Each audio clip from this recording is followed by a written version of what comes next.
നമസ്കാരം. ഇന്ന് രാവിലെ തന്നെ പോയിട്ട് വോട്ട് ചെയ്തു. 9-ാം തീയതിയാണിന്ന്.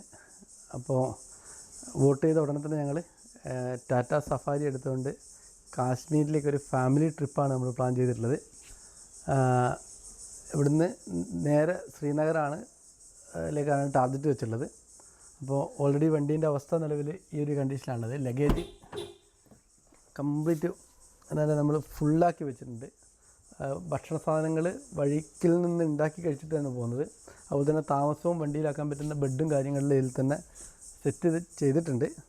മാക്സിമം പുറത്ത് റൂം എടുക്കാതെയും ഭക്ഷണം മാക്സിമം പുറത്തുനിന്ന് കഴിക്കാതെയും അതോടൊപ്പം തന്നെ ഈ യാത്രയിൽ എനിക്ക് എത്ര രൂപേൻ്റെ ഡീസലിന് എത്ര കോസ്റ്റ് വരുന്നുണ്ട് എന്നുള്ള കാര്യമെല്ലാം പിന്നെ ടാറ്റ സഫാരിനെ പറ്റിയിട്ട് ഞാൻ ഇഷ്ടംമാതിരി വീഡിയോ ചെയ്തതാണ്, ലോങ് റൂട്ടിനെ പറ്റിയിട്ടുള്ള വീഡിയോ ചെയ്തതാണ്.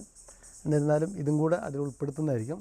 കൃത്യമായിട്ട് ബില്ലും കാര്യങ്ങളെല്ലാം കരുതുന്നതാണ് വിചാരിക്കുന്നത് ഓരോ പ്രാവശ്യം ഡീസൽ അടിക്കുന്ന സമയത്തും.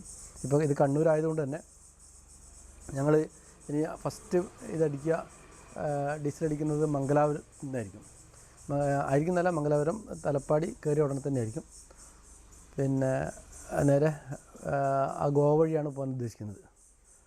ഓക്കെ, വണ്ടീൻ്റെ ഉള്ളിലത്തെ അവസ്ഥ ഒന്ന് കാണിച്ചു തരാം. നിലവിൽ ഈ ഒരു രീതിയിൽ ലഗേജ് ഫില്ല് ചെയ്ത് വെച്ചിട്ടുണ്ട്. ഇങ്ങോട്ട് കാണിച്ചു തരാം.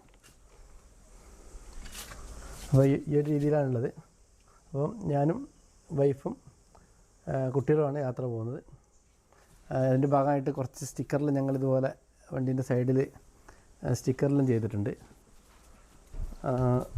ക്ലോസ് ചെയ്യാം, നമുക്കിത് യാത്ര സ്റ്റാർട്ട് ചെയ്യാം.